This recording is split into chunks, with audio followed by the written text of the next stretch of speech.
तो कौन से 7 गुण बताए हैं? भोग। मां कभी नहीं चाहती कि मेरी संतान योगी हो जाए, अर्थात मेरी संतान सुखों का भोग ना करे। मां सदा यही चाहती है कि मेरी संतान को सब सुख मिले। तो मां जब प्रसन्न होती है सबसे पहले भोग देती है।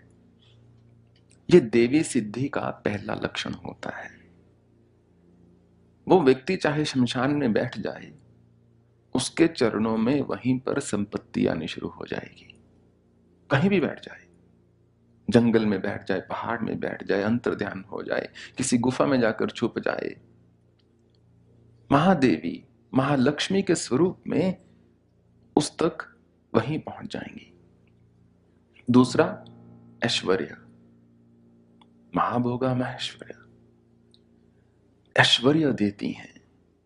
क्योंकि मां कहती है मेरे लिए साधना की ना, मेरी प्राप्ति चाहिए थी, मैं आ गई हूं, अब तुम समाज के सुखों को भोगो।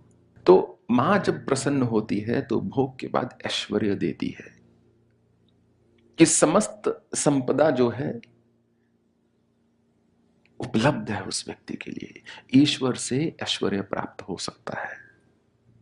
मनुष्य ऐश्वर्य नहीं दे सकता, मनुष्य ऐश्वर्य की सामग्री दे सकता है, परंतु ऐश्वर्य देने का जो जो संकल्प है या जो क्षमता है वो केवल ईश्वर में हो सकती है। फिर वीर्य। यदि वीर्य ना हो तो किसी भी सुख का कोई आनंद नहीं। जब व्यक्ति बहुत जीर्ण क्षीर्ण अवस्था में होता है, बीमार होता है, किसी भी सुख का, किसी भी भोग का आनंद नहीं ले पाता। और बल देती है